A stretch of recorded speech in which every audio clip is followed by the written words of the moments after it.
문재인 정권은 도대체 중매쟁이 매파 노릇도 제대로 못하면서 무슨 문제들을 잡겠다고 하는 것인지 어처구니가 없을 따름입니다.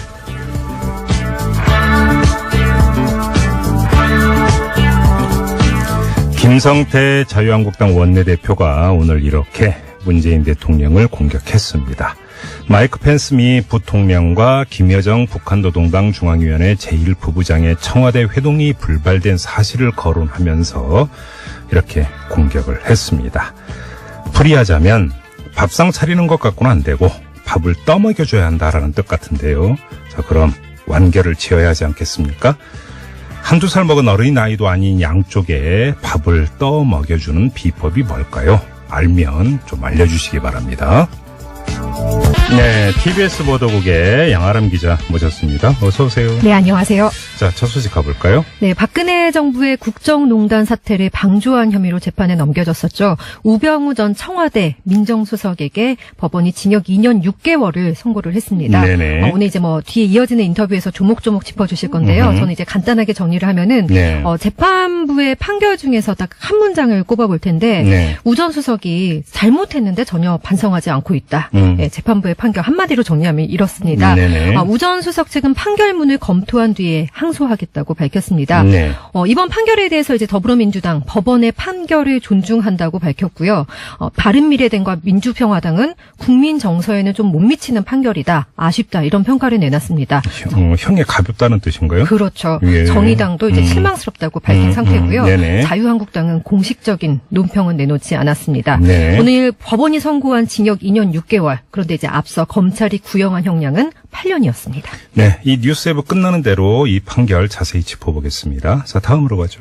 네, 한국 GM 사태와 관련해서요. 김동연 부총리 겸 기획재정부 장관이 3대 원칙을 제시하면서 이에 따라서 대응하겠다 이렇게 말을 했습니다. 네네. 첫째는 한국 GM 정상화를 위한 대주주의 책임 있는 역할이 필요하다.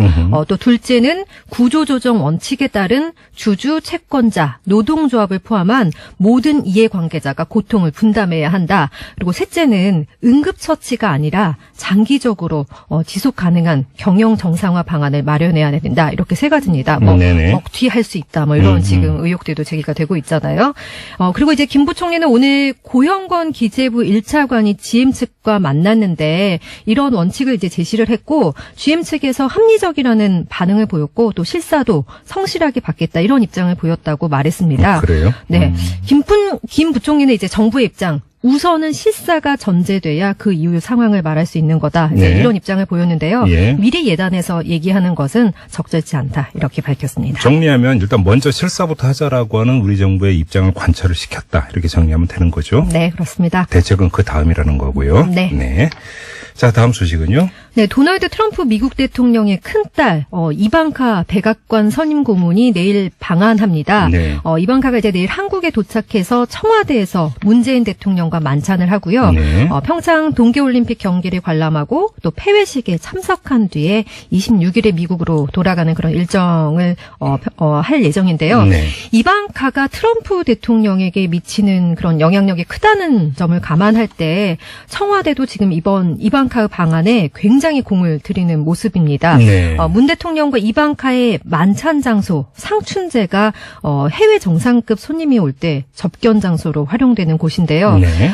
정부가 이제 이방카를 통해서 남북 정상회담이나 북미 대화에 대해서 트럼프 대통령이 어떤 생각을 가지고 있는지 이제 확인하고 네. 또 우리의 입장도 전달할 것으로 예상이 됩니다. 네네. 또 이번 평창 동계올림픽 폐회식 때 미국 대표단과 함께 북한 고위급 대표단도 참석할 예정이어서 관심이 모아지고 있는 상황입니다.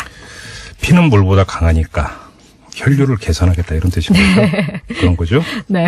네, 알겠습니다. 실리가 우선이니까요. 그렇죠. 네. 자, 다음 소식은요.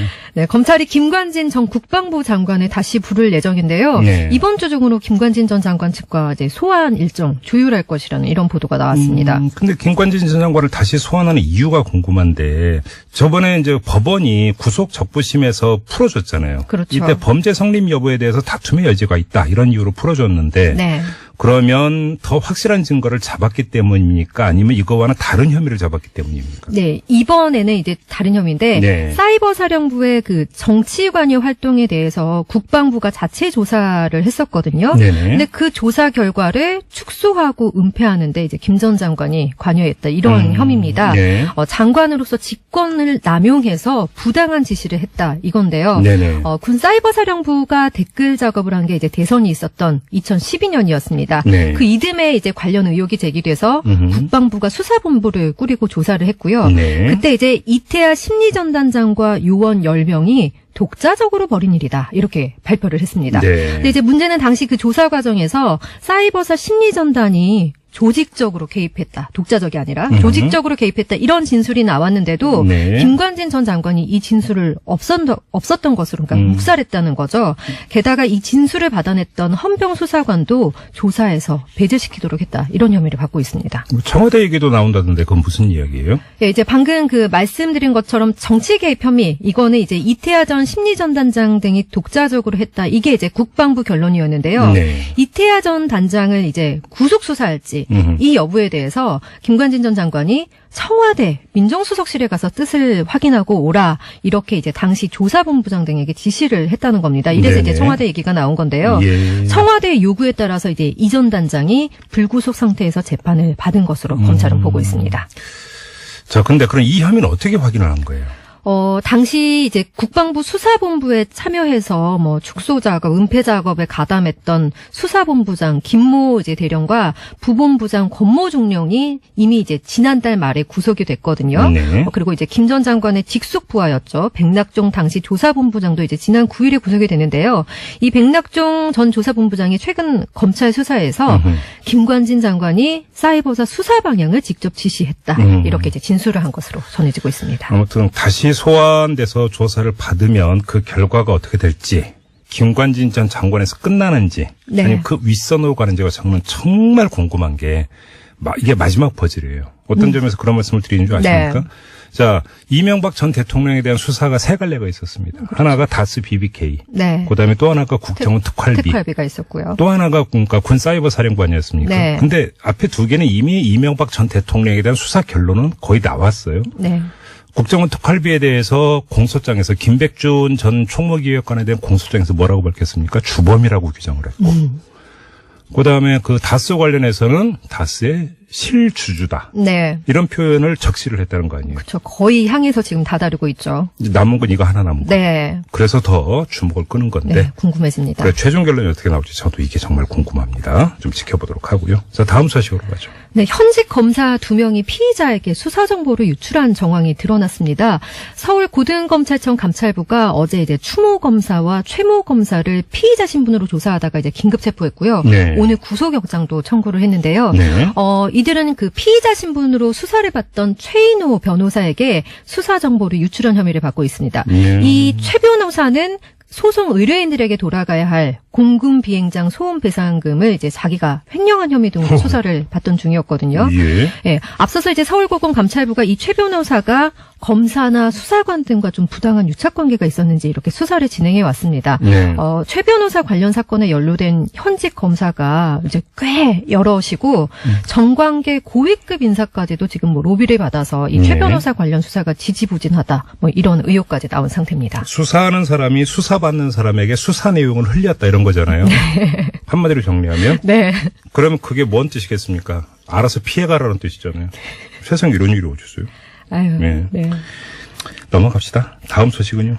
네, 계속 씁쓸한 얘기입니다. 네. 안태근 전 검사장 있죠, 이제. 네. 검사 성추행과 인사 불이익 의혹을 수사하고 있는 이제 검찰 성추행 사건 조사단이 네. 현직 검사 2명의 사무실을 압수수색했다, 이런 내용인데요. 네. 부산지검 이모 부장검사, 그리고 이제 신모 검사가 대상입니다. 네. 해당 검사들이 이제 중요 참고인 신분으로 이제 오늘 이들에 대한 압수수색이 단행이 됐는데 네. 한국일보가 보도한 내용입니다. 네네. 이 부장검사는 그 서 검사가 성추행에 의해 폭로했던 검사죠. 여주지청에서 통영지청으로 좌천성 인사발령을 받았을 당시에 법무부 감찰과정이었습니다. 그러니까 네. 당시 안태근 검찰국장의 또 직속 부하였고요. 네네. 신검사도 당시 법무부 검찰과 소속 검사로 인사 업무에 이제 관여했던 것으로 전해졌는데요. 네. 검찰 조사단이 이 두 검사를 소환해서 조사하는 방안을 지금 검토한다고 합니다.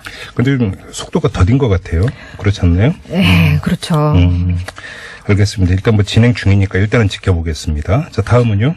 네, 아무튼 서 검사의 성추행 의혹 그 폭로로 일파만파 미투 운동 확산되고 있는데요. 네. 경찰이 이제 배우이자 전 대학 교수인 조민기 씨의 성추행 의혹에 대한 수사에 들어갔다는 소식입니다. 네. 충북지방경찰청이 인터넷 게시글과 또 학교 자체 조사 결과에서 나온 피해자들의 진술에 신빙성이 있다고 판단해서 이제 수사로 전환을 한 건데요. 네. 경찰이 이제 대학 측이 진행한 진상조사 결과를 바탕으로 피해자 진술 등을 이제 검토하고요. 범죄 혐의가 드러나면 조 씨를 불러서 조사한다는 방침입니다. 네. 이렇게 미투 운동이 계속 확산되고 있는 상황에서 이제 정부가 성희롱 성폭력을 근절한다면서 우선 27일에 공공부문의 대책을 마련해서 발표하겠다 이런 입장을 밝혔습니다. 네. 또 이제 최근 성폭력 의혹 계속 폭로되고 있는 문화예술계 그리고 요즘 학계 이런 쪽으로도 퍼지고 있는데 네. 다른 영역에 대해서도 공공부문 대책을 먼저 발표한 이후에 관계부처와 합동해서 대책을 내놓겠다 이렇게 말을 했습니다. 공공부문 대책을 27일에 발표한다고요? 네. 이거 주목거리인데요. 네. 자, 그리고요. 문재인 대통령이 개헌은 국민이 중심이어야 한다면서 시간이 짧지만 국민의 의견을 폭넓게 수렴한 개헌안을 마련해달라 이렇게 말을 했습니다. 네네. 청와대에서 정책기획위원회 위원들과 오찬 자리에서 이렇게 말을 하는 건데요. 시간이 짧지만 그러니까 6.13 지방선거 때 해야 된다 이제 이런 입장인 거죠. 네네. 그런데 이제 이때 지방선거와 동시에 개헌투표 할 수 있을까 이제 미지수입니다. 네. 자유한국당이 지방선거와 개헌투표 동시 실시에 반대하면서 10월 개헌투표를 요구하고 있기 때문인데요.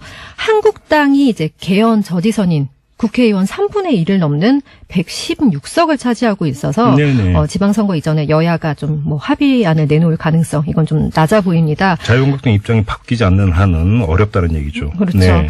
더불어민주당 김의원 대변인이 이런 말을 했는데요. 영화의 제목을 좀 인용했습니다. 6월은 틀리고 10월은 맞다는 주장에 국민은 어리둥절할 따름이라면서 네. 10월 개헌 투표는 개헌 발목 잡기다 이렇게 비판을 했습니다. 네.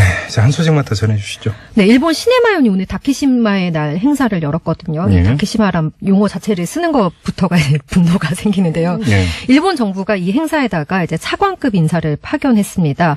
시네마연 측이 오늘 이제 인사말을 통해서 한국이 다케시마 점거를 기정사실화하려는 움직임을 강화하고 있다고 말했다고 이제 교도통신이 보도를 했는데요. 네. 스가 요시히데 일본 관방장관은 여기에 이제 더해서 다케시마는 역사적으로도 국제법상으로도 명확하게 일본 영토라면서 이런 입장을 적극적으로 표명하는 의미에서 정무관을 파견했다 이렇게 말을 했습니다. 네. 우리 외교부가 이제 성명을 내고 일본 정부가 독도에 대한 부당한 영유권 주장을 되풀이하고 있는데 이거에 대해서 강력히 항의를 했고요. 네. 당장 부당한 주장을 중단하고 역사를 겸허히 즉시해야 한다 이렇게 강조를 했습니다. 그러니까 일본 아베 정권의 속셈을 빠는 거잖아요. 독도를 국제 분쟁화하겠다. 네. 그러니까 우리 정부가 강력히 반발하고 우리가 반발을 하면은 사실은 말려 들어갈 여지가 있기 때문에 조심을 해야 되는데 그렇다고 가만히 보자니 열불 터지고 그렇죠. 열불이 아니라 천불이 나고 어떻게 해야 되는 겁니까? 묘수가 있을까요? 어떻게 해야 돼? 그냥 한번 좀 지르시죠. 마치겠습니다. 자, 뉴스에보 이렇게 마무리하고 양아랑 기자와 인사 나누겠습니다. 수고하셨어요. 네, 고맙습니다. 법망을 요리조리 빠져나가서 법꾸라지라고 하는 별명까지 얻었던 사람 여러분들 다 기억하시죠? 우병우 전 민정수석인데요. 법원의 1심 판결이 오늘 나왔습니다. 이번에는 빠져나가지 못했습니다. 징역 2년 6개월에 실형이 선고가 됐는데요. 근데 이 형량을 두고 아주 좀 반응이 엇갈리는 것 같습니다. 적절하다라는 평가도 있고요. 너무 약한 거 아니냐라고 하는 평가도 있는데요. 자, 이분은 어떻게 볼까요? 이정렬 전 부장판사 연결합니다. 여보세요? 네, 여보세요? 예, 안녕하세요. 약한 겁니까? 적절한 겁니까? 어떻게 평가하세요? 이분이 우리나라 국가나 사회에 끼친 해악을 생각하면 약한데. 네. 근데 지금 이제, 일단 판결문이 나오기 전이라서. 네. 그래서 말씀을 드리기는 약간 좀 이른 감은 있습니다만은. 네. 지금 상당히 무죄가 많이 나왔거든요. 네네. 그래서 이 유무죄 판단이 맞다는 것을 가정할 때에는 그때는 뭐 약간 좀 세지 않나라는 오히려. 예. 그러니까 좀 이 법조인들이 이런 얘기를 하더라고요. 사실은 그 직권남용죄 이런 것들의 판례가 거의 없고. 네. 사실은 여기서 그 무죄가 나오는 경우도 많고 또 하더라도 집행유예가 나오는 경우가 많은데 징역 2년 6개월이면 상당히 센 판결이다. 이렇게 평가하는 사람들도 일부 있더라고요. 그러면 이정열 전 부장판사도 같은 견해신 거예요, 그러면? 지금, 그니까, 기준이 될 수 있는 부분이, 예. 검찰 구형인데요. 네. 이게 지금 8년을 구형했지 않습니까? 그렇죠. 8년을. 네. 보통 이제 일반적인 관행으로 보면 검찰 네. 구형량의 한 절반에서 약간 넘는 정도를 선고를 해왔거든요. 네네. 예, 그러니까, 대략 뭐, 그냥 전부 유죄가 된다고 하면 통상적인 관행으로 보면 징역 4년에서 4년 6개월 정도 사이였을 거다라는 추측이 가능하긴 한데요. 네네. 근데 지금, 기소된 거 중에서 유죄가 인정된 게 반이 안 되거든요, 지금. 네.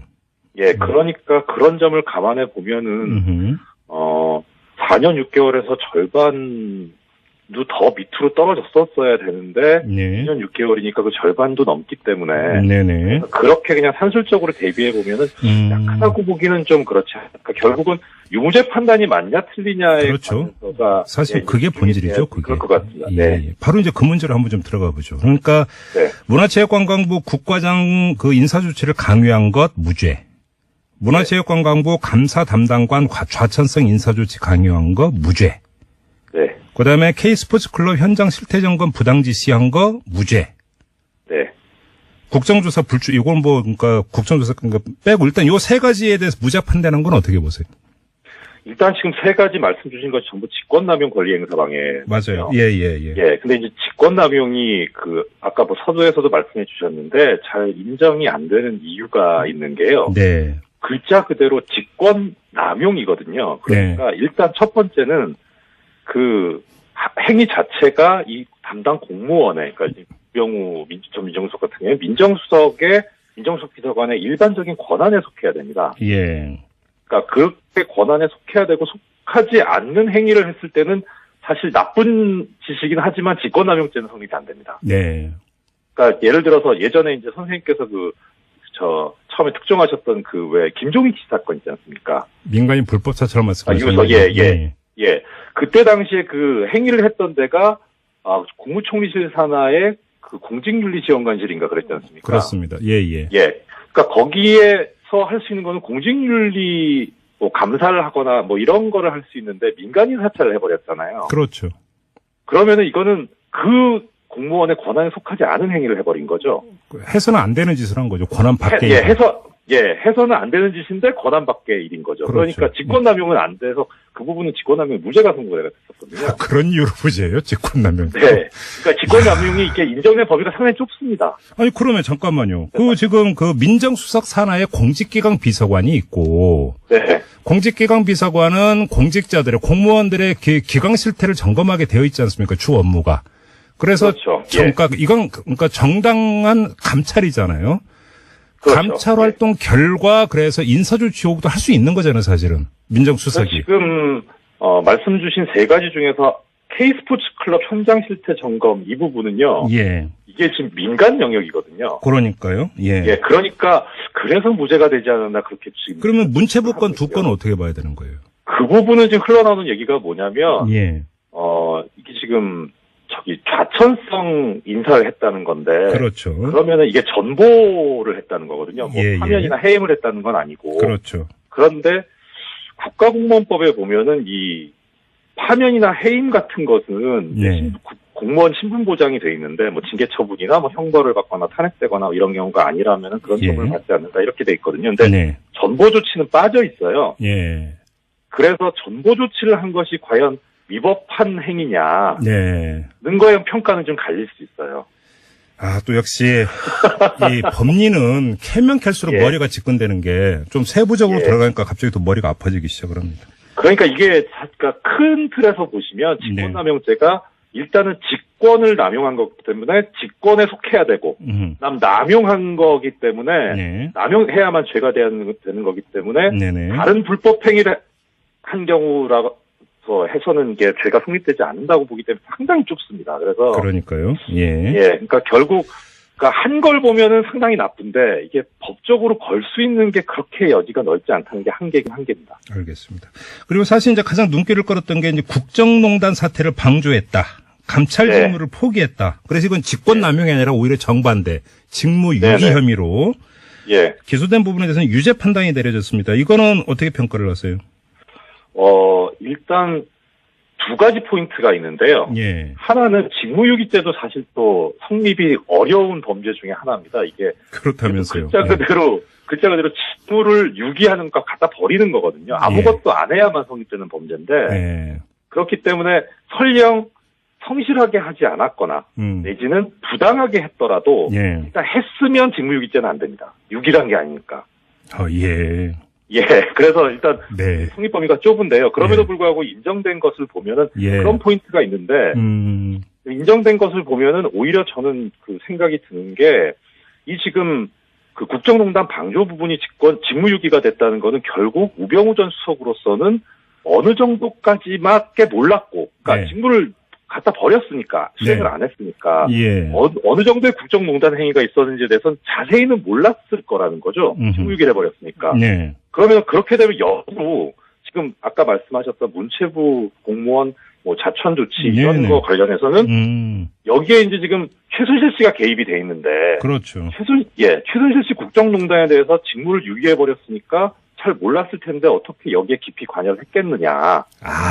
논리가 그렇게 연결이 됩니까? 그렇게 될 수도 있습니다. 그래서 오히려 기소 자체가 이게 약간 모순점이 있을 수도 있었겠다. 일단 굉장히 좀 조심스러운데요. 그런 느낌이 좀 있습니다. 그러게요. 지금 중요한 포인트를 짚어주신 것 같아요. 이건 좀 판결문 내용을 좀 세세히 봐야 되겠네요. 그러면. 판결문을 봐야 좀 자세히 말씀드릴 수 알겠습니다. 그리고 사실은 눈길을 끄는 게 사실은 우병우 전 민정수석에 대한 재판이 또 한 건 있는데 그건 좀 이따 얘기하는데 바로 그거하고 직결되는 문제일 수도 있어서 이석수 특별감찰관실 그러니까 여기에서 그러니까 진행됐던 조사를 방해한 혐의 특별감찰법 위반 혐의에 대해서 유죄 판결이 내려졌는데 이건 어떻게 보세요? 이거는 뭐 법 자체가 이렇게 요건이 명백하게 성립이 돼 있기 때문에요. 다만 이제 그 문제는 뭐냐면은 이 특별감찰의 대상이 자기 자신이었잖아요. 그러니까요. 그러니까 이제 거기에 대해서 재판부가 보기에 아마 뭐 이게 옳은 건 아닌데 인지상정일 수 있다. 왜냐하면 자기 자신을 감찰하려고 드는데 거기에 대해서 방어를 하려고 들지 않았겠느냐. 이게 이런 판단이 옳은지는 모르겠는데 그런 또 감이 조금 있긴 있습니다. 그런데 특별감찰관법 위반은 이게 뭐 직권남용이나 이런 거하고 괴를 같이 하고는 있습니다만 법 자체가 따로 요건을 정하고 있기 때문에 그 부분은 큰 문제가 없었을 겁니다. 이게 좀 연동되어 있는 게 그 추명호 국정원 국익정보국장을 시켜가지고 사찰을 하게 한 혐의가 또 기소가 돼 있지 않습니까? 재판이 진행되는 걸로 알고 있는데 여기서 이석수 특별감찰관 뒷조사시키고 그다음에 김진선 전 강원지사 뒷조사시키고 그다음에 저희도 몇 차례 인터뷰를 했습니다만 조희연 서울시 교육감, 김승환 전북교육감 이런 분들 뒷조사시키고 이걸로 지금 기소가 됐는데 지금 오늘 그 특별감찰관실에 대한 그 조사 방해 행위에 대해서 유죄 판단을 했다면 지금 또 다른 이 건 같은 경우도 상당히 유죄 판결이 나올 가능성이 높다고 봐야 되는 거겠죠. 그 부분은 저도 유죄 가능성이 높다고 생각을 하고 있는데요. 이유는 말씀드렸던 바와 같이 지금 말씀해 주신 것처럼 민정수석실 업무 자체가 공직자의 기강이라든가 감찰을 하는 데이기 때문에 일단 일반적인 직무 권한에 속하는데 그거를 남용해서 사찰까지 해버렸다 하면 이제 직권남용이 될 수 있죠. 그렇죠. 만약에 그게 유죄 판단이 내려진다면 그거는 형량이 어느 정도로 나올 수 있는 겁니까? 근데 이게 사실 공무원 범죄가 우리나라 형법상 그렇게 형이 높지가 않습니다. 뇌물만 특별법이 있어서 형이 높고요. 보통 다 5년 이하의 징역이거든요. 그러니까 뭐 여러 개 범죄를 저지르게 되면은 절반까지 가중할 수 있어요. 최고 7년 6개월까지 선고가 가능하긴 합니다. 그런데 지금 뭐 한꺼번에 지금 기소가 되긴 했습니다만은 별도로 기소가 되긴 했습니다만은 어떻든 지금 우병우 전 수석은 초범이잖아요. 초범? 그게 이제 상당히 뭐 유리하게 작용을 할 수도 있고요. 근데 역으로 이제 이번 재판부에서도 얘기를 했습니다만은 전혀 반성하지 않고 변명으로 일관하고 있다는 건 상당히 또 안 좋은 거고요. 알겠습니다. 뭐 국회 위증 이런 문제는 뭐 어찌 보면 좀 단순한 거라 뭐 특별히 질문은 드리지 않도록 하겠고요. 그 위증도 사실 두 가지인데요. 네. 하나는 이제 위증을 한 게 있었고, 네. 하나는 이제 출석을 하지 않은 게 있었거든요. 불출석건이 있었죠. 청문회 네. 불출석건. 예. 예. 근데 이제 위증은 형이 좀 높습니다. 근데 예. 불출석은 또 형이 그렇게 높지 않거든요. 그래서 예. 당초에 검찰에서 구형을 8년을 갔던 게 이 위증 부분 때문에 8년까지 갔던 건데요. 예. 그게 무죄가 돼버리는 바람에 이제 최고형이 7년 6개월까지밖에 안 되게 됐었던 상황이었습니다. 알겠습니다. 근데 이번 판례가 만약에 확정이라고 가정을 하고 한번 질문을 드려보겠는데요. 오늘 판결이. 근데 이게 우병우라고 하는 한 개인을 넘어서서 공무원 전체에게 주는 메시지가 있을 것 같은데 간단하게 보면 그 혐의가 줄기가 두 개였잖아요.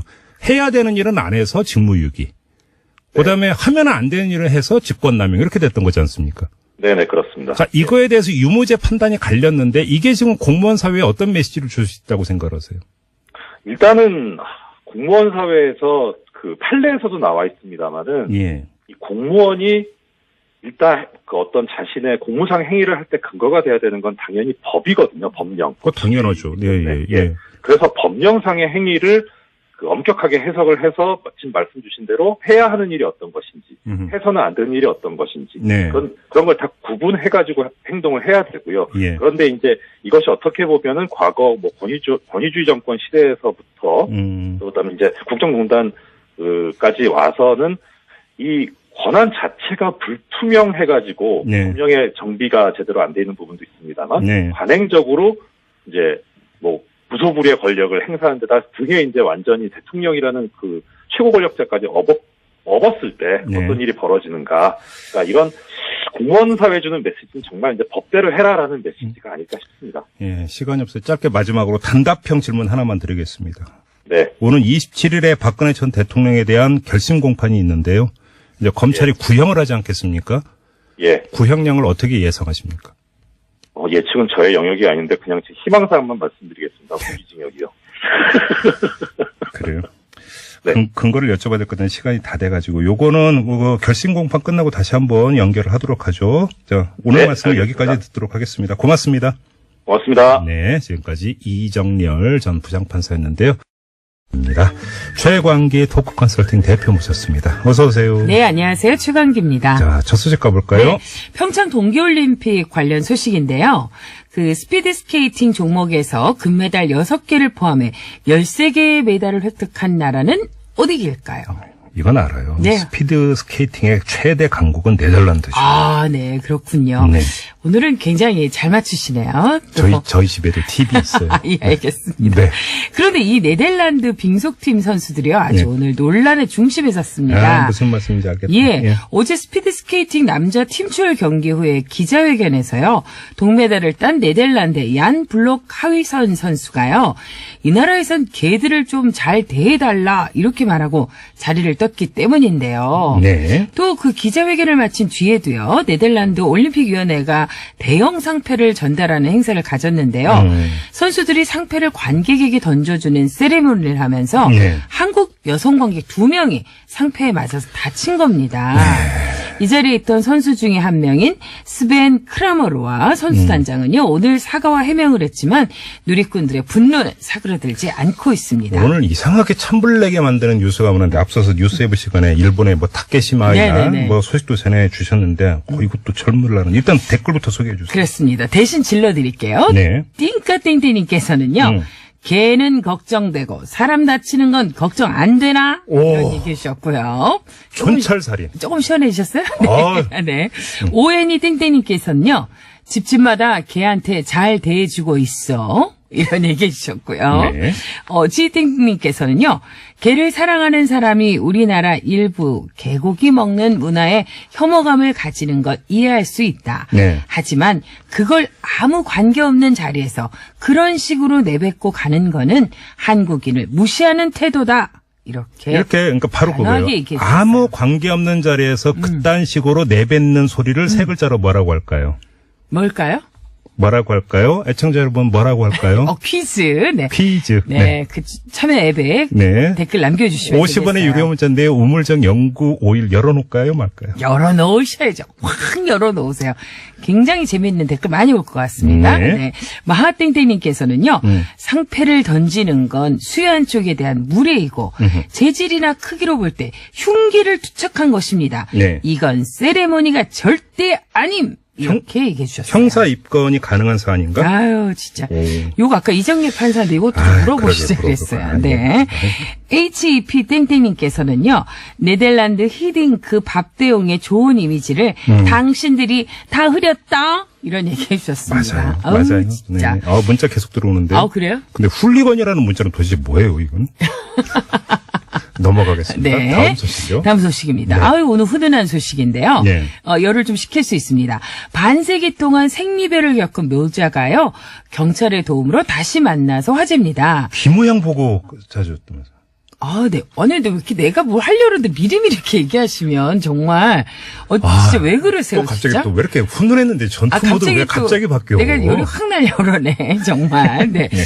맞습니다. 네. 경찰이 귀 모양을 보고 가족을 찾아 놀라움을 더하고 있는데요. 네. 어찌된 사연인고 하니 1969년 네. 이웃집 하숙생에게 유괴를 돼서요. 다른 가정에 입양된 A씨는요. 예. 자신의 정체성을 찾아야겠다는 생각에 네. 지난해 9월 서초경찰서에 친부모를 찾아달라는 신고를 했습니다. 네. 경찰은요, 1969년 자료에서 A씨와 비슷한 귀 모양을 가진 아이를 발견하고 당시 이 실종 아동의 부모로 등록돼 있던 B씨와 A씨의 DNA 분석을 의뢰했습니다. 네. 그랬더니 친자 확률 99.999%였던 거예요. 네. 그러니까 이 사진이 A씨였던 거죠. 그러니까요. 네. 그래서 오늘 감격스러운 모자 상봉을 했다고 하는데요. 얼굴은 변해도 귀 모양은 변하지 않는다. 뭐 이런 얘기가 있을 것 같아요. 또 경찰의 예리한 눈썰미에 누리꾼들의 감탄이 이어지고 있습니다. 이런 경찰을 우리가 얼마나 좋아합니까? 그럼요. 그럼요. 발가락이 닮았어. 새삼 생각이 나네요. 진짜. 네. 댓글 소개해 주세요. 팀버 땡땡님께서는요. 네. 말이 쉽지 귀 닮은 거 보고 찾았다는 건 정말 대단한 거다. 이런 얘기해 주셨고요. 네. 말뚝 땡땡님께서는요. 눈썰미도 있어야 되고 예. 특히 관심이 없으면 눈썰미도 소용없는데 좋은 일 하셨습니다. 그래요. 네. 제가 아무리 머리를 자르고 뭐하든 김종배 씨는 아무 관심이 없어요. 네. 왜 또 저한테 그러세요? 좀 이렇게 관심 좀 가지세요. 네. 눈썰미도 키우시고요. 네. MOM 땡땡님께서는요. 수고에 비해 생색도 안 나는 이런 일은 사실 가장 바람직한 공무원의 모습이다. 서초경찰서 전원 1계급 특진시켜주세요. 이런 얘기를 해주셨습니다. 네. 배땡땡님께서는요. 그 오랜 세월 얼마나 애타셨을지 치매 걸리신 아버님, 아드님 만나 치유되셨으면 좋겠네요. 이런 얘기 해줬어요. 그러게요. 여든이 아유. 넘은 아버지는 치매에 걸리셨다고 하니까요. 예. 일자땡땡께서는요. 그 하숙생은 죄값을 제대로 받았나? 진짜 이 하숙생이 문제예요. 이런 공소시효도 다 지났고 말이죠. 예. WLFLTK 땡땡님께서는요. 네. 그래서 증명사진이나 여권사진에 귀를 내오게 했던 건가 보네요. 그럴 수도 있겠네요. 네. 전에 다닌 직장에선 신분증 얼굴로 본인 확인이 어려울 때 네. 귀로 확인했었습니다. 진짜 이런 일로 가능하군요. TBS도 이제 들어올 때 뭐 이렇게 카드 말고 귀로 이렇게. 저 귓불 괜찮은데. 저 평생 직장으로 여기 좀 다니고 싶으니까 귀로 계속 인증 좀 해주셨으면 좋겠네요. 그리고 진짜 문자 엄청 들어오는데요. 그래요? 네, 이 상품 드린다는 말씀은 없었습니다. 그러네요. 참고로. 그러네요. 네. 오늘도 왜 이렇게 아무튼 호흡이 이렇게 척척 맞았어? 자발적인 참여 깊이 그렇죠? 감사드리고 네. 최강기 대표고는 마무리하겠습니다. 수고하셨습니다. 이런 참여 좋습니다, 여러분. 화이팅! 네, 북한이 평창 동계올림픽 폐막식에 김영철 노동당 중앙위원회 부위원장 겸 통일전선부장을 단장으로 하는 고위급 대표단을 파견한다고 오늘 통보를 해왔습니다. 상당히 눈길을 끄는 대목인데요. 지금부터 전문가 연결해서 이거 어떻게 봐야 되는지 자세히 짚어보겠습니다. 인제대 통일학부의 진희관 교수 연결합니다. 여보세요. 네, 안녕하십니까. 예, 안녕하세요, 교수님. 그냥 바로 여쭤보겠습니다. 왜 김영철 카드일까요?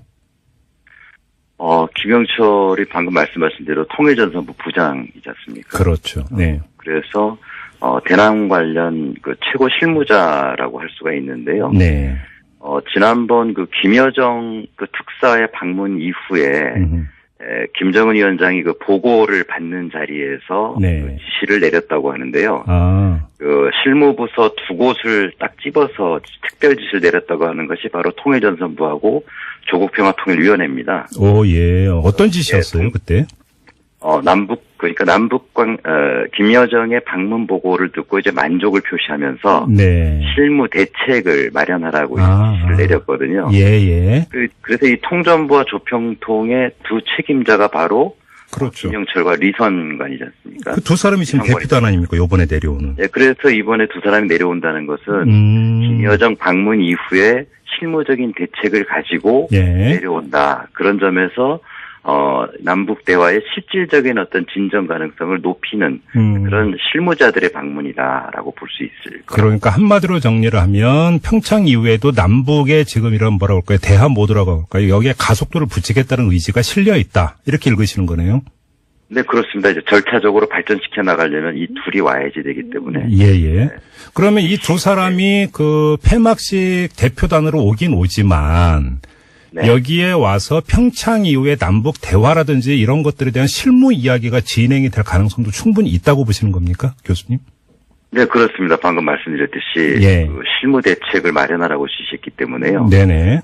예를 들면 이제 김여정 특사는 왔을 때 이제 대화 제의를 했고 초청을 했지 않습니까? 그랬죠. 근데 이제 우리는 이제 뭐라고 답변했냐면 이제 여건이 갖춰질 때 네. 대화를 할 수 있다. 이렇게 여건을 얘기했는데 우선 그 북측의 그 어떤 구체적인 대책도 얘기를 하겠지만 네. 우리 측이 말하는 여건이 무엇인지에 대해서도 북이 그 구체적으로 청취를 해야 될 거 아니겠어요? 그렇죠. 네. 예, 그래서 아마 남측의 입장도 면밀히 그 들어야 될 것이고 네. 그리고 아마 초청을 했다는 것은 이제 남북 정상회담이 열리게 될 경우에 뭐 정상 간의 만남만 있는 게 아니라 중요한 의제가 논의되어야 되지 않습니까? 그렇죠. 그래서 뭐 현안 의제가 많이 있는데 예. 이런 주요한 의제들 뭐 예를 들면은 과거의 남북 정상 간의 합의를 어떻게 계속 지속할 것인가 하는 부분이라든가 어허. 또 다 알다시피 이제 중단된 대표적인 금강산이라든가 개성관광 그리고 개성공단 사업이라든가 예. 그리고 또 우리의 주요 그 이슈인 그 이산가족 상봉 문제 이런 보다 구체적인 의제들에 대해서도 얘기가 될 가능성이 높지 않겠나. 그러면 그거는 사실상 남북 정상회담에 대한 실무 준비 작업 돌입을 뜻하는 거잖아요. 아마 그것은 실무적으로 돌입이 되든 안 되든요. 예. 서로 만났을 때 의미 있고 가치 있는 만남이 될 수 있는지에 대해서 사전 조사가 필요하기 때문에 아직은 뭐 그 정상회담이 현실화된다라고까지 보기는 어렵지만 예. 그런 어떤 정상회담의 가치를 확인하는 구체화하는 뭐 그런 그 과정이 되지 않겠나.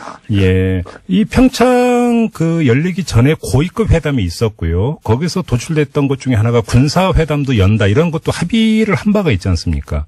그러면 네, 그렇습니다. 평창 이후에 그러니까 그 각 급의 여러 채널의 대화 테이블을 가동하는 것도 만약에 그 이 두 사람이 내려와서 논의를 하고 합의를 도출할 수 있을까요?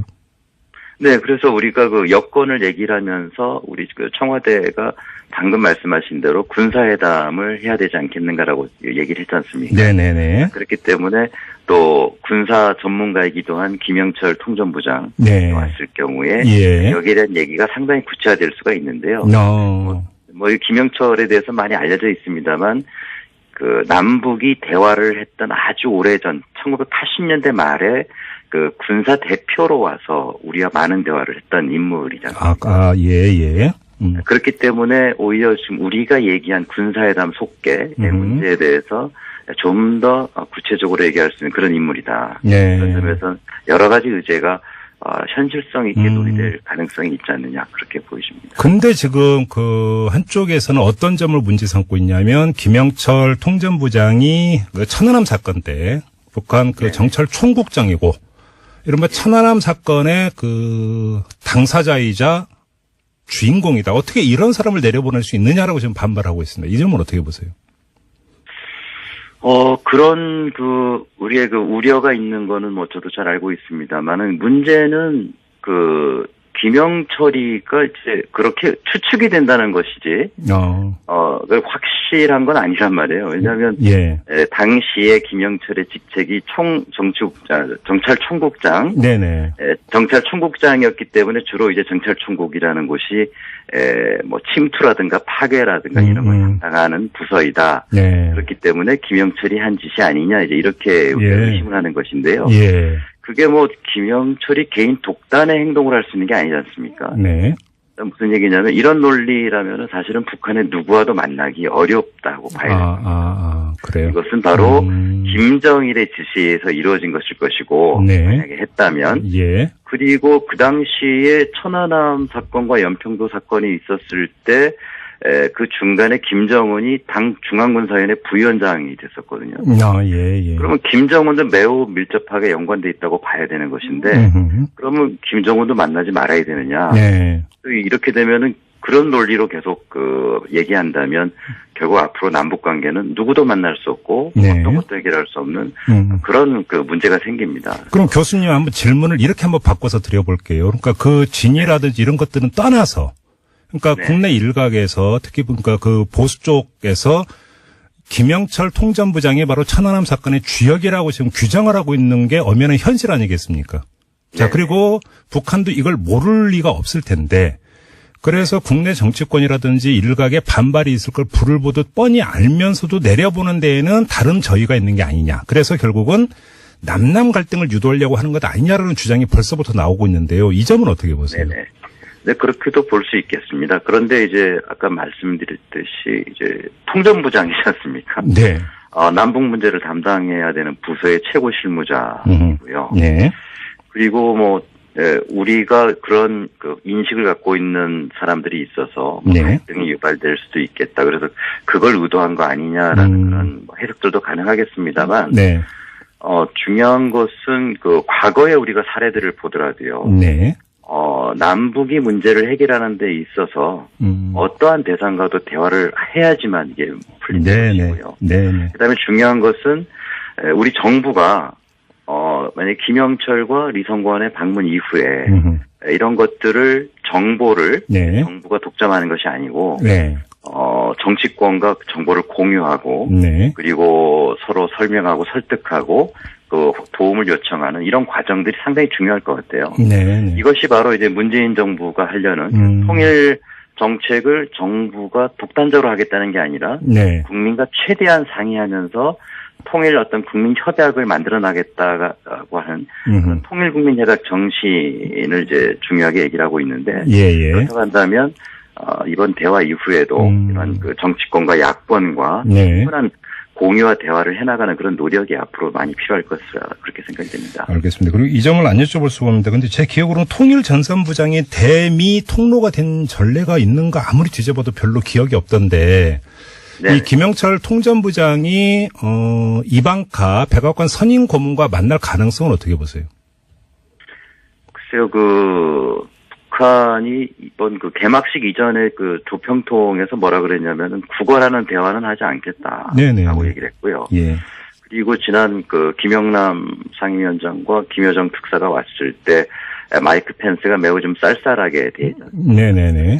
접촉도 없었고, 약간의 또 어떤 나중에 사후에 어떤 그런 또 문제되는 이야기들도 좀 있었는데, 그렇기 때문에 더더욱이 만나기 좀 접촉하기는 어려울 것이다. 이렇게 보여지고, 방금 지적해 주셨듯이, 통전부장이 굳이 미국 측과 접촉해서 별로 이렇게 성과를 올릴 건 없을 것 같습니다. 그래서. 실질적인 접촉은 어렵지 않겠는가. 만약에 북한이 정말로 폐막식에서 이방카 선임 고문과 접촉할 의사가 있었다라고 한다면 다른 사람을 또 내려보내지 않았을까라는 생각이 좀 들어서 여쭤봤는데요. 가능성이 별로 없다. 교수님도 이렇게 점치시는 거군요. 알겠습니다. 근데 아까 이제 그럼 처음으로 돌아가서 이 점만 좀 다시 한번 여쭤보고 마무리하도록 하겠습니다. 결국은 중요한 건 남북 정상회담의 여건 아니겠습니까?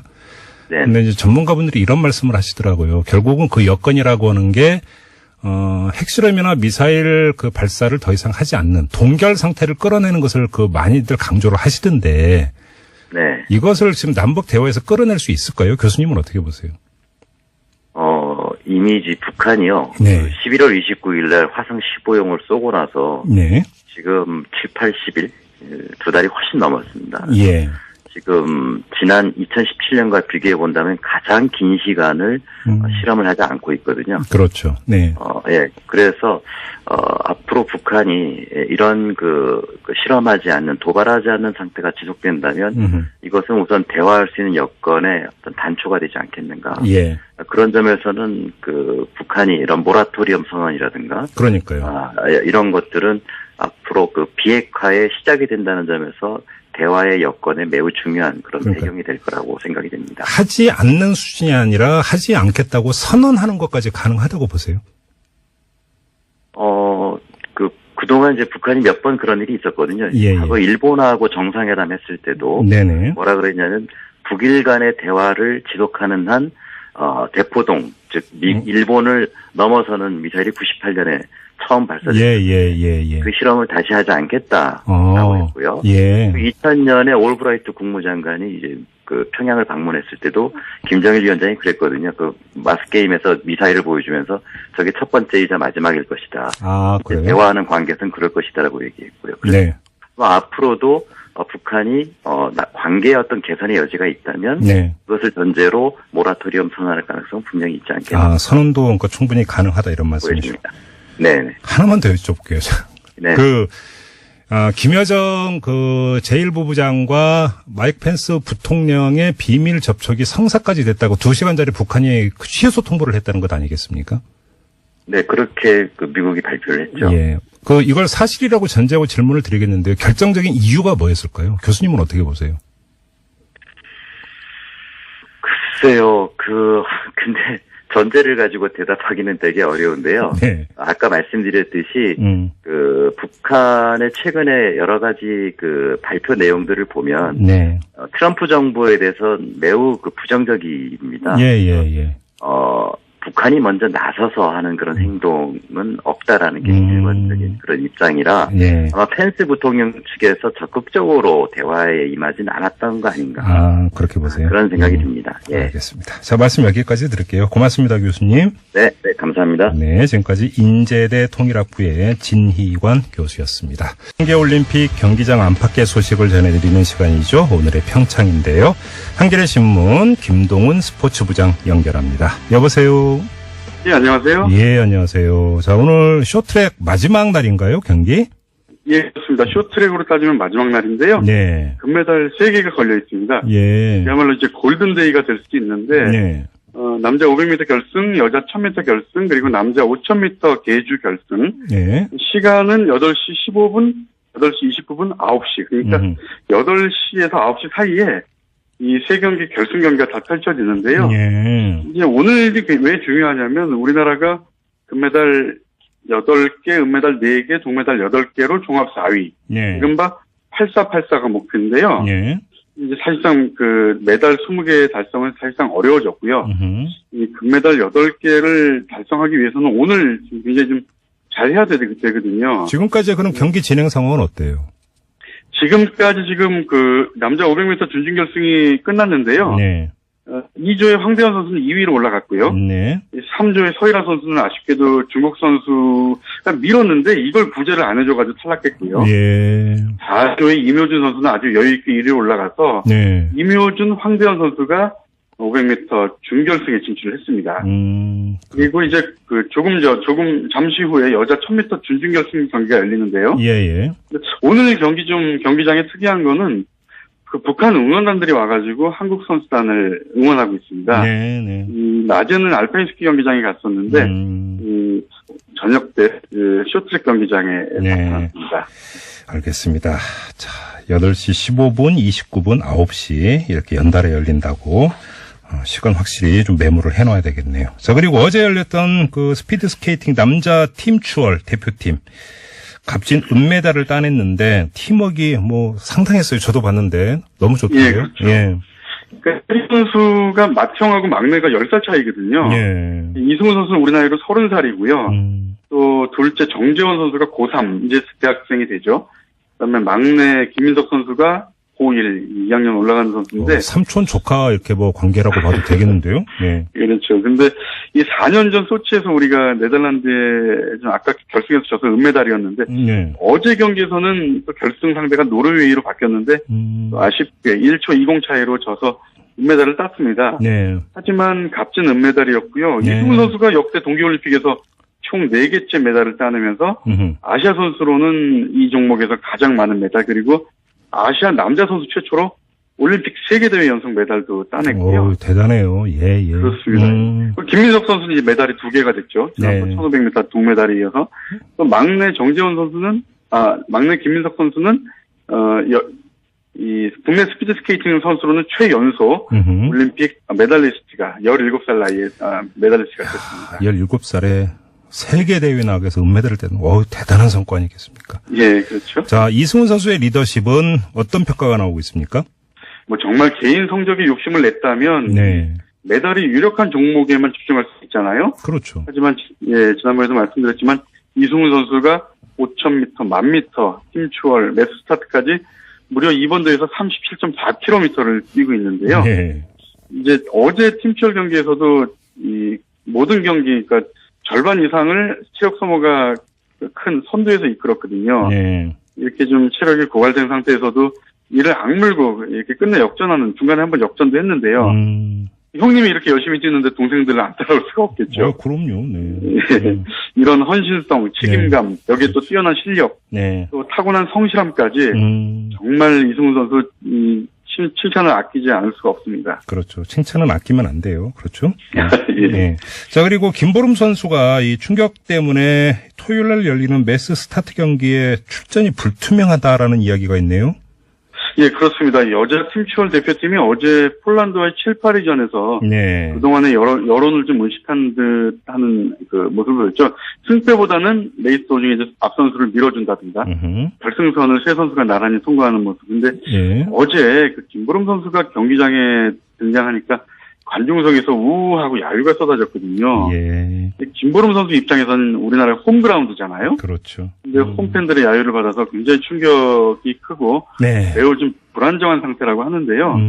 사실 토요일 날 열리는 여자 매스스타트 김보름 선수가 지난 시즌 세계 랭킹 1위였어요. 근데 내일 모레 중요한 경기인데 굉장히 좀 그 충격이 커서 좀 경기 출전이 불투명한 상황입니다. 알겠습니다. 다른 얘기를 좀 해보죠. 최고의 화제가 되고 있는 여자 컬링 대표팀. 이제 준결승을 치러야 되는데 상대가 일본이라면서요. 예, 결국 한일전이 됐는데요.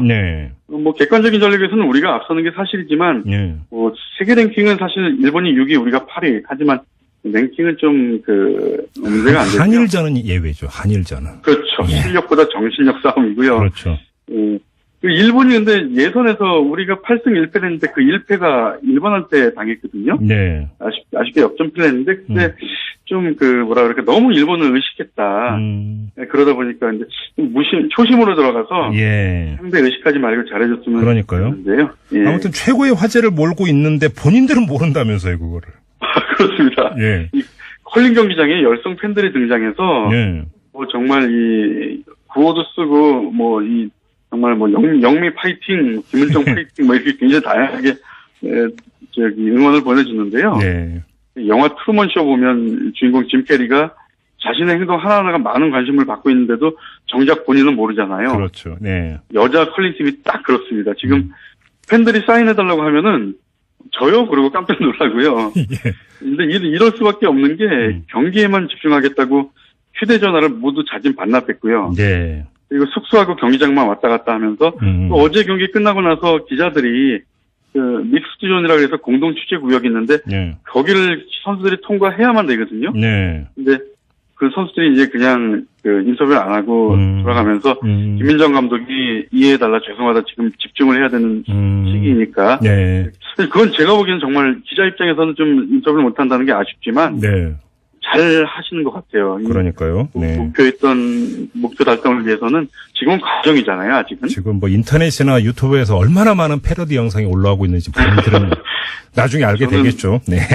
후배 기사 데스킹 하다가 아주 포복절도를 했는데요. 영미와 영미 동생과 영미 친구와 영미 동생 친구, 4명의 선수가 아주 잘하고 있습니다, 지금. 그러니까요. 자, 근데 메달을 박탈당한 선수가 나왔어요? 예, 그렇습니다. 사실 이번 대회 첫 메달 박탈인데요. 네. 이 컬링 선수입니다. 또 부부 컬링 선수라 또 유명했던 선수인데 러시아 선수거든요. 네. 예, 알렉산드르 크루실리츠키라는 선수인데 도핑 테스트에서 테스트를 2번 하거든요. 예.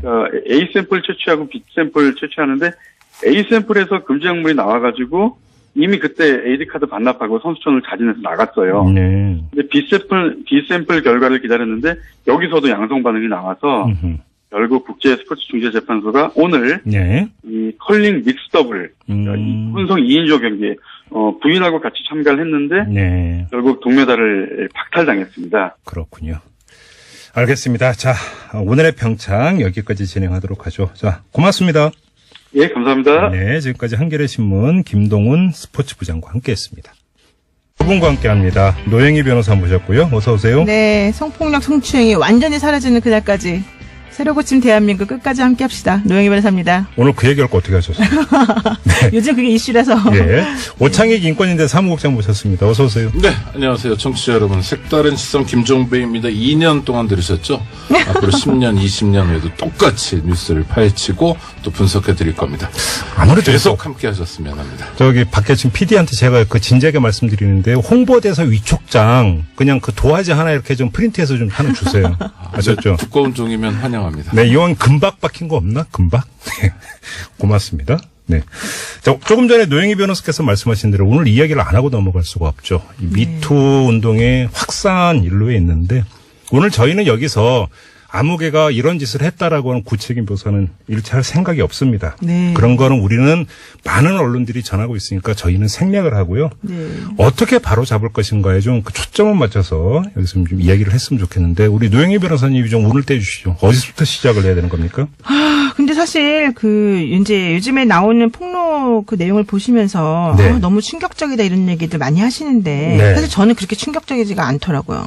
오. 그래서 제가 이 대한민국에서 몇십 년을 살면서 네. 사실은 너무너무 많이 겪어왔고 보았고 저도 당연히 직접 겪기도 했고 아하. 또 남이 이렇게 당하는 걸 보기도 했고 예. 이런 식의 그런 그 행동들이 사실은 대부분이었어요. 근데 이제 문제는 네.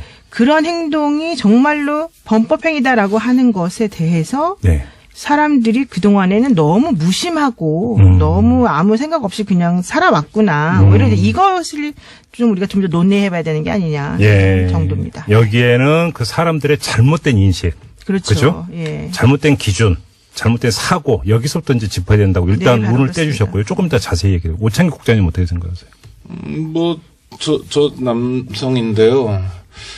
저만이 아니라 한국의 대부분의 남성들이 네. 사실 뭔가를 배울 기회가 전혀 없었습니다. 그래서 어제 집에서 제 처가 저한테 그런 얘기를 하던데 네. 초급 학년 시절에 제가 여자 후배들 부를 때 막 거침없이 불렀다는 거예요. 뭐 욕설처럼 이렇게 하고. 대학교 다닐 때? 네네. 뭐 그게 문화였는지 모르지만 네. 그리고 어떻게 그냥 너무 자연스러웠던 거죠. 근데 지금 와서 보면 저 자신이 굉장히 끔찍하게 느껴지기도 하거든요. 그 말씀 드리니까 그 말이 생각이 나네. 그때 이제 80년대 이제 군사 독재를 청산하자고 막 하면서 네. 군사 문화를 따라하고 있다. 이런 그렇죠. 지적이 있었어요. 그리고 네, 특히 뭐 학생 운동도 그렇고 일반 중고등학교 그랬고 교련도 있었고 대학도 교련이 있고 그래서 네. 학교 자체가 굉장히 군사 문화에 깃들어져 있고 극복하지 않은 사람들도 마찬가지고 그래서 네. 위계도 굉장히 강했고 함부로 하고 이랬던 것 같은데 저는 뭐 그런 문화적 풍토랄까 이런 게 네. 쌓이다가 네. 어디선가 이제 좀 누군가 사회적 가르침 같은 게 있어야 되거든요. 이러면 정말 안 된다고 해야 되는데 물론 대한민국 사회에서 간헐적으로 있었습니다. 여러 번의 신호도 있었고 네. 뭐 빨간불이 켜진 적도 여러 번 있었는데 네. 그때마다 적절하게 대응하지 못하고 또 우리 사회가 공동체 모두라고 얘기할 수밖에 없는데 네. 교훈도 남기지 못해가지고 지금 거의 신화의 수준에 올라가 있는 분들이 정말 네. 너무 극적으로 단박에 가시고 창피하고 또 믿어지지 않는 일들이 벌어지는 게 하여튼 전 그래서 이번 사건을 통해서 우리 사회가 교훈을 단단히 챙겨야 되겠다. 알겠습니다. 네, 하는 생각이 듭니다. 자, 지금부터 본격적으로 좀 얘기를 진행을 할 텐데요. 우리 애청자 여러분들 좀 함께 해주시기 바랍니다. 어떻게 이런 그 문제를 근절할 수 있을지, 어디서부터 손을 대야 되는 건지 우리 애청자 여러분들의 고견 기다리고 있겠습니다. 50원의 유료 문자인데요. 우물정 0951, 우물정 0951로 이것부터 바로 잡아야 된다라는 의견 좀 보내주시기 바랍니다. 자, 우리 노영희 변호사께서 비뚤어진 사고, 삐뚤어진 인식을 말씀을 해주셨으니까 좀 더 풀어주세요. 그걸 정리한다면 어떤 거라고 봐야 될까요? 그러니까 이제 기본적으로 예를 들면은 뭐 우리가 보통 예전에는 추행이라고 여겨지지 않았던 것들이 사실은 지금 와서 생각해 보면 정말 엄청난 추행인 경우가 많아요. 그렇죠, 그렇죠. 예컨대 뭐 할머니 할아버지들이 뭐 손자 그 애기들 뭐 예쁘다고 어떤 성기를 뭐 접촉한다든가 또 혹은 뭐 노래방이나 뭐 이런 데서 브루스를 이렇게 추기 싫다는 사람에게 브루스 추자 그래서 같이 춘다던가 그리고 뭐 술자리에 갔을 때 내 옆에 앉아라라고 하면서 술을 따라라라고 한다던가 막 이런 여러 가지 것들이 사실 그동안에 너무 그냥 아무렇지도 않게 행해져 왔던 것들인데 사실은 그것이 그 상대방의 입장에서 보았을 때는 매우 인격적으로 모욕감을 느끼게 하는 행동이었고 본인이 원하지 않는 행동이었다는 거잖아요. 그렇죠. 그러니까 이제 그런 구체적인 사례들이 사실은 모든 여성들 지금 사회생활을 하고 있는 태어난 모든 여성들이 우리 사회에서 살고 있는 여성들이 대부분 한두 번씩은 좀 겪어보았을 가능성이 있는 그런 게 아닌가 생각이 들고요. 저도 이제 제가 사실은 그 대학원도 이제 석박사 다녔었고 그다음에 직장 생활도 조금 했었었고 또 그리고 이제 그 변호사로서 또 뭐 살고 있기도 한데요.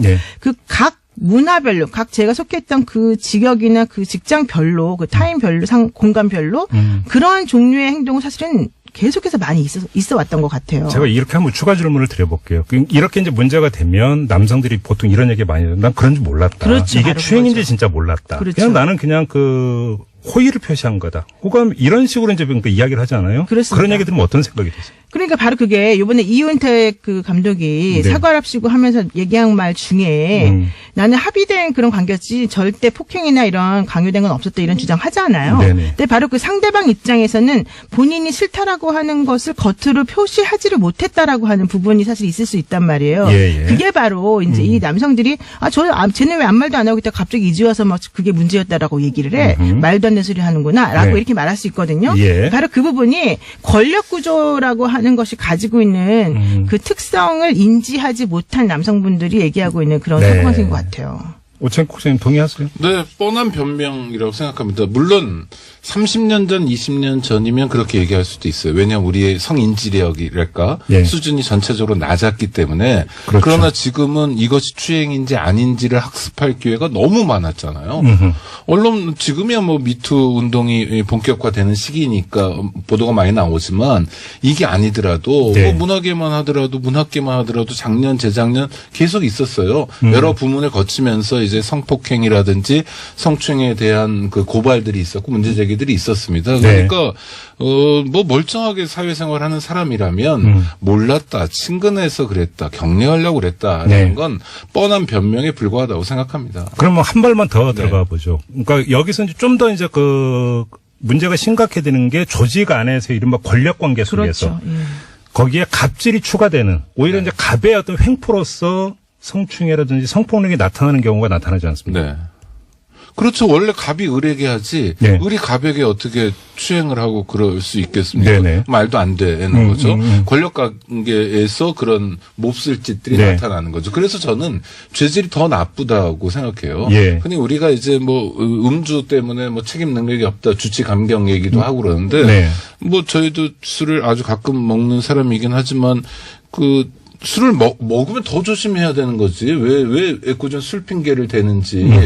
그리고 뭐 마찬가지입니다. 그러니까 권력을 가지면 그 권력에 맞는 행동을 해야 되는데 그것이 사람에 대해서 전인적으로 뭐 다 지배할 수 있다거나 다 마음대로 할 수 있다거나 이렇게 여기는 이거는 정말 왕조 시대에도 누구도 그렇게 생각하지 않았을 것 같아요. 임금이라고 해서 함부로 백성들에게 그야말로 생사 여탈권이 있다고 해서 함부로 했겠습니까? 그렇지 않았다는 거를 우리가 기록을 통해서 많이 보고 있잖아요. 그러니까 뭔가 대단한 오해 속에 사는 사람들이 이런 범죄를 저지르는 게 아닌가 싶어요. 그래요. 노영희 변호사님. 이제 그 말씀 다 맞는데 또 이제 한편으로는 지금 조심해야 될 타임이기도 하다. 죄송합니다. 뭘 조심해야 되느냐면 사실은 이제 그동안에 우리가 이제 말을 겉으로 표현하지 못했었던 것이 이제 이번 사건을 계기로 해서 계속해서 본물처럼 터져 나오고 있는데 그러다 보니까 사실은 안 그런 사람들조차도 마치 잠재적 가해자든 잠재적 범죄자인 것처럼 취급되는 경우가 사실은 좀 있는 것 같고 네. 또 하나는 이제 아직까지 일방의 주장이다라고 얘기되어질 수 있을 만한 그런 성질의 내용도 조금 그 걸러지지 않은 상태로 지금 계속 나오고 있는 부분은 있거든요. 그렇죠. 그러니까 그 내 주장이 당연히 이제 맞을 수 있고 또 그런 식의 여러 사람들이 공감하는 그런 피해가 있다는 것은 이제 우리가 다 당연히 인정하지만 예. 아직까지 확실하게 사실관계가 이제 드러나지 않고 밝혀지지 않은 것들에 대해서까지 우리가 미루어 짐작해서 뭐라고 하는 거는 조금 조심해야 된다. 그렇죠. 그걸 좀 말씀드리고 싶어요. 그런데 이제 저도 이제 요 미투 국면에서 굉장히 걱정했던 게 예. 가해자로 지목당하는 사람들의 인권이었어요. 맞아요. 왜냐하면 이게 뭐 다른 형사소추나 이런 것과 달리 그렇죠. 자기 방어를 전혀 할 수 없거든요. 그렇죠. 그래서 굉장히 걱정했는데 이 하나하나의 케이스를 보니까 역시 뭐 그동안 인구에 회자되던 분들이 터져 나오고 골문 게 터져 나오고 그러니까 이런 쉽게 하면 이제 분들이더라고요. 암암리에 얘기가 네네네. 돌았던 네. 그런 그렇죠. 사람들이 그리고 터졌다. 또 하나는 여성이 주로 피해자일 텐데 네. 여성들 입장에서 지목해가지고 저 사람이 나에게 성추행, 성폭행을 했다고 이야기하는 건 무고나 명예훼손의 위험이 굉장히 크기 때문에 네. 저는 그래서 참 이게 요 국면이 상당히 지혜롭게 또 합리적으로 전개되는 것 같아서 고맙고 다행이다라고 생각합니다. 그러니까 여론 재판을 통해서 뭐 시기심에 질투심에 어떤 뭐 잘하고 있는 사람 우리가 망가뜨리고 해치기 위한 국면이 아니라 네. 우리가 그 도대체 우리 사회가 얼마나 더 인간적으로 추해지고 있는가, 네. 그러니까 추해지면 안 된다, 인간화돼야 된다라는 교훈을 잘 찾아가는 것 같아서 저는 그건 좀 다행스럽고 안도감이 듭니다. 저는 이 점을 한번 노영희 변호사께 여쭤보고 싶은 게 뭐 예를 들어서 이제 그런 짓을 저지르는 남성들이 예를 들어서 밝힘증, 도착증, 그래서 이걸 넘어서서 권력 관계를 앞세우는 데니까 자기가 갖고 있다는 그 알량한 권력을 과시하기 위해서 그렇죠. 예. 권력 위세라고 해야 될까요? 이런 심리도 작동한다고 그렇게 보세요?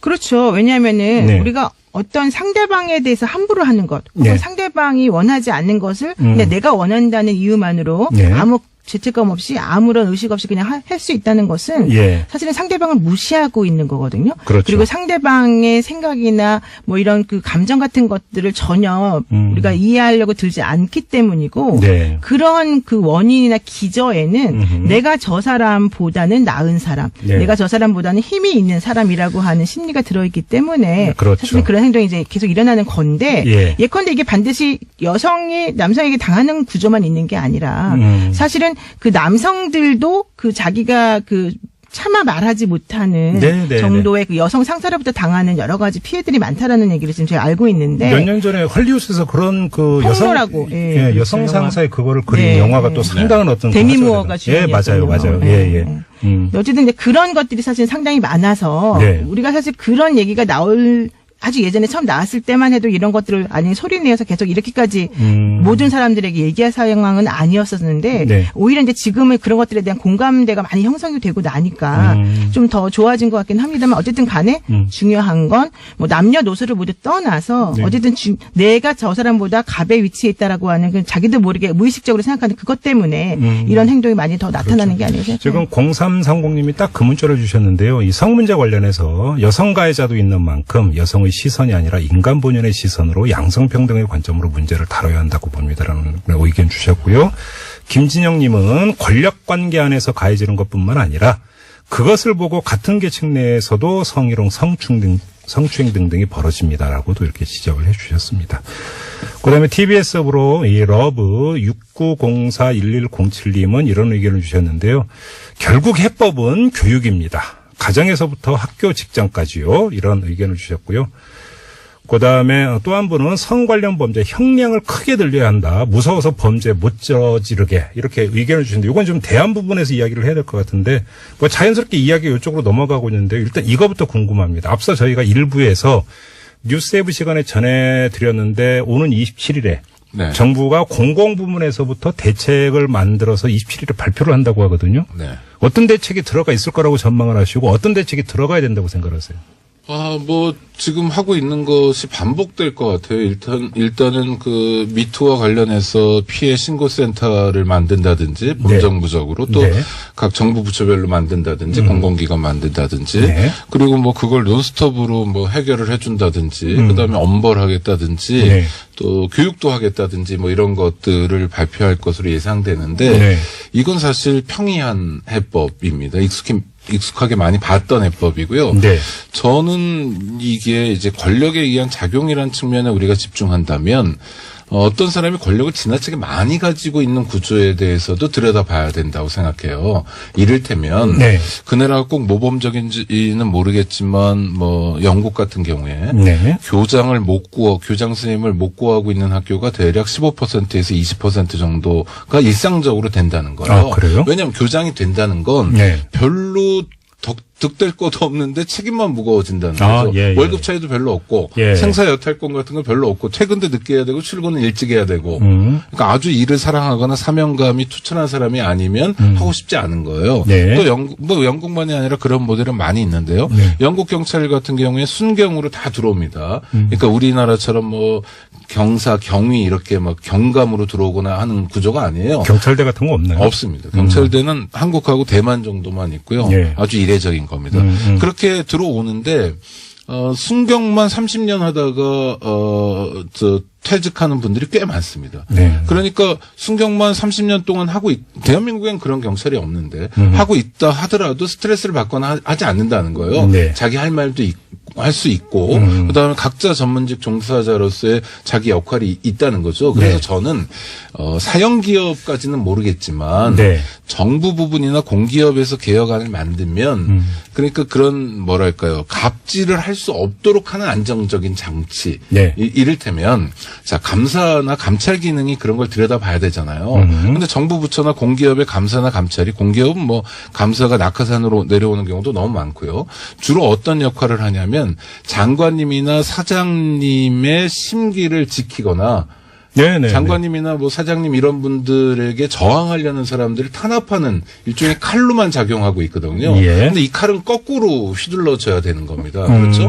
뭔가 갑질이 있거나 권력작용이 있을 때 그걸 보호하고 약자나 소수자를 보호하는 방식으로 가야 되는데 전 이런 면에서의 구조적인 개혁안을 정부가 내놓을 수 있다면 저는 갑질 문화만이 아니라 지금 우리가 얘기하고 있는 이 성추행, 성폭행 문제도 상당히 줄여나갈 수 있을 거라고. 그다음에 봅니다. 지금 TBS 앱으로 SK 땡땡님이 현재 은행권에서는 발생하면 무조건 해고입니다. 때문에 거의 발생하지 않습니다. 좋은 방법입니다. 이런 지금 그 내용을 보내주셨는데요.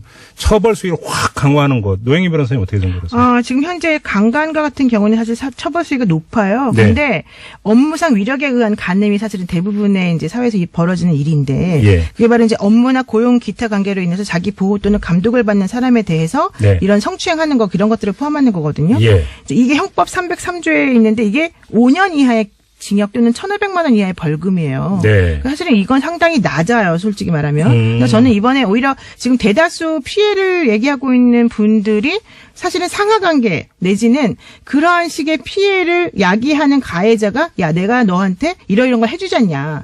너에게 반대급부로 이런 혜택을 주지 않니. 내가 너를 예뻐해주면서 너에게 큰 배역을 주지 않니. 이제 이런 식으로 얘기를 한다는 거잖아요. 그게 바로 이제 업무상 그 상대방이 뭔가 저항할 수 없는 당근을 주면서 뭔가 그 사람을 하고 계속 그런 행동을 하게끔 만드는 건데 그게 바로 사실은 이제 그 본인들이 저항할 수 없는 그 여러 가지 문제들을 야기하는 거거든요. 그래서 저는 이 업무상 위력에 의한 간음이라고 하는 바로 이 규정 자체를 일단은 좀 더 현실화시켜서 형량을 강화시키고 그런 조항이 있긴 있군요. 있습니다. 업무상 위력에 의한 간음. 그러니까 간음이라고 하는 거는 사실은 강제적인 것이 아니에요. 간음이라고 하는 것은 그 양 당사자 간의 성관계를 하는 것을 의미하는 건데 기본적으로 이제 합의에 의한 성관계를 보통 얘기를 해요. 그런데 이게 업무상 위력에 의한 간음이냐 그냥 서로 간의 화관이냐에 따라 달라지는 거잖아요. 근데 이제 그런 경우 좀 처벌수위가 너무 약하니까 그걸 조금 올렸으면 좋겠다 이게 제 생각입니다. 그 말씀을 하시니까 여기서 약간은 어찌 보면 연관돼 있고 또 한편에 약간 저기 멀리 간 것일 수도 있겠지만 저는 법을 만드는 분들의 그 뭐랄까요 감수성을 한번 체크해 보기 위해서 이 질문을 드리겠는데 몇 년 전에 우리나라에는 스토킹이라고 하는 게 법률적 그렇죠. 개념에 들어오지도 않았고 그렇죠. 조항도 없었죠. 네. 형법을 개정을 하다가 스토킹 행위에 대해서 처벌 규정이 들어왔는데 벌금 8만 원이었던 걸로 제가 기억을 합니다. 뭐 경범죄 처벌. 경범죄 처벌. 이게 도대체 말이 되는 그 처벌 규정에 논란이 많았잖아요. 그렇습니다. 이런 어떤 그 발상은 어떻게 평가를 하세요? 그러니까 이제 그게 입증이 잘 되느냐 뭐 이런 문제도 사실 하나가 있고요. 예. 왜냐하면 상대방은 스토킹이라고 주장하지만 또 그렇게 얘기 들은 사람은 나 아니었다 이렇게 또 얘기하는 경우 사실은 처벌을 가해야 되는 공권력 입장에서는 예. 사실 누구 말을 어떻게 믿어야 될지 모르니까 아마 이제 이런 식으로 약간 조금 좀 서로 간에 그냥 양해 정도로 해서 만든 것 같은데 예. 그게 바로 이제 문제인 것 같아요. 그러니까 여기서 그 바라보는 시각 우리 그렇죠. 국회의원 나리들이 도대체 어느 정도로까지 안이하게 보고 있는가를 볼 수 있는 하나의 예잖아요. 그렇습니다. 그러니까 당하는 사람이 얼마나 힘든지에 대한 그런 감수성이 너무 없고 네. 단지 이제 겉으로 드러난 것들에 대해서 우리가 좀 제대로 그걸 파악하기 위해서는 뭐 여러 인력이 필요한데 그걸 우리가 못 파악하겠으니 그렇다면은 그 사람에 대한 범죄는 입증이 안 된 거 아니냐. 그렇죠. 그러면 우리가 어떻게 처벌하겠냐. 이제 이런 생각인 것이거든요. 네네. 자, 그리고 8404님이 또 다른 요점을 좀 짚어주셨는데요. 일반 여성도 크고 작은 피해를 당하는데 장애 여성의 경우는 더 할 겁니다라는 이런 문자를 주셨습니다. 말해 뭐 하겠습니까? 네, 그럼요. 그렇죠. 김종성님은 대다수 여성들이 크고 작은 피해 경험이 있었다면 대다수의 남성들이 크고 작은 가해 경험이 있을 수 있다는 겁니다. 성찰적인 자세가 필요합니다라고 하는 이런 점을 지적을 해주셨고요. 지금 말씀 주신 분은 남성인 것 같죠? 이름은. 네네네. 네. 남성들이 저렇게 생각하기 시작하면 변화할 수 있을 것 같습니다. 9030님은 또 다른 측면을 짚어주셨는데요. 반문화가 주택가까지 이렇게 발달한 나라는 드뭅니다. 이것도 영향이 있지 않을까요? 이렇게 주셨는데. 영향이 있습니다. 이상한 회식 문화 같은 것도 영향이 있고요. 예. 제가 얼마 전에 한 10년쯤 된 성폭력 피해자하고 좀 얘기할 기회가 있었는데 예. 그분은 지금도 너무너무 힘들고 이렇게 상담도 많이 받아야 되고 하여튼 그러시더라고요. 네.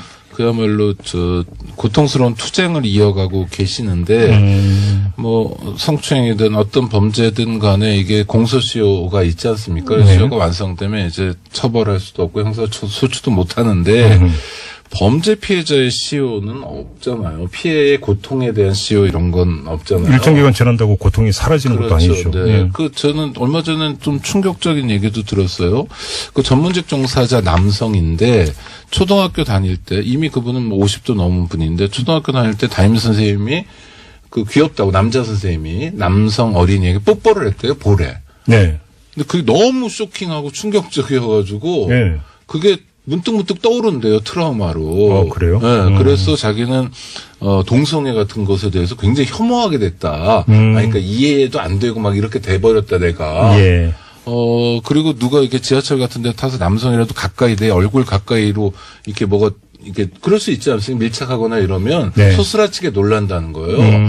그러면 같은 남자인데 뭐 그게 왜 문제냐라고 그 피해자에게 이야기할 게 아니라 네. 어떤 부분에서 어떤 상처를 건드리면 사람이 굉장히 아플 수 있다는 점을 인정하고 네. 그 아픔에 대해서 우리 사회가 진지하게 들여다봐야 된다. 네. 이게 이제 미투 운동이 우리에게 주는 교훈이고 또 주문인 것 같아요. 알겠습니다. 저는 하나 말씀드리고 싶은 게 있는데요. 네. 이번에 그 한 달간 이루어진 그 미투 운동에 관련해서 네. 이 열풍은 한국판 미투다라고 하는 이제 해석이 있어요. 그럼 어떤 뜻이에요? 네, 한국판 미투라고 하는 것은 무엇이냐면 작년에 미국에서부터 시작된 미투는 네. 그 유명한 영화 배우들이 모두 헐리우드 그 거장의 이름을 실명으로 공개하면서 본인들의 피해 사실을 명확하게 밝혔잖아요. 근데 우리나라 같은 경우에는 서지현 검사로부터 촉발이 되었지만 대부분의 사건이 익명성을 유지한 채로 네. 인터넷에 SNS를 통해서 이제 이게 네. 알려지거나 네. 또 가해자가 누군지 특정하는 것 자체를 사실은 상당히 걱정하고 두려워하면서 벌어지는 것이었다. 그렇다면 이런 한국판 미투라고 하는 것이 가진 이 두 가지 특성에 대해서 네. 우리가 왜 이런 일이 벌어지고 있는지 과연 이렇게 하는 것이 무엇을 의미하는 것인지 좀 생각해야 되는 거 아니냐. 네. 이런 얘기가 있더라고요. 알겠습니다. 그럼 오창익 국장의 마지막으로 이 질문을 드려야 될 것 같은데 네. 미투 운동 말고 위드유 열풍도 지금 불고 있지 않습니까? 이 현상을 어떻게 읽고 계세요? 위드유는 사실 열풍은 아닌 것 같아요. 그래요? 그거는 미투에 비해서는 좀 없고 그래서 아쉽습니다. 네. 아까 우리 김씨 선거진 청취자분이 그러셨잖아요. 한국에서 여성으로 산다는 건 하여튼 여러 가지로 피해자가 되거나 피해자가 될 가능성이 높다는 거고 네네. 남성은 가해자거나 가해자가 될 가능성이 높다는 점을 생각해야 된다. 네. 그렇다면 저는 사회적으로 함께 연대하는 그 운동이랄까 활동이랄까 이런 게 굉장히 훨씬 더 광범위하게 진행돼야 되는데 그런 면에서 우리의 공감 능력은 좀 더 떨어지는 것 같고 네. 특히 남성들이 이 문제에 대해서 공감하는 건 좀 부족한 것 같아요. 아쉽습니다. 마지막으로 7607님이 잘라야 합니다. 회사에서도 가정에서도 사회에서도 아주 단호한 문자를 보내주셨는데 이걸 마지막으로 소개해드리면서 새로 고침 마무리하도록 하겠습니다. 오창희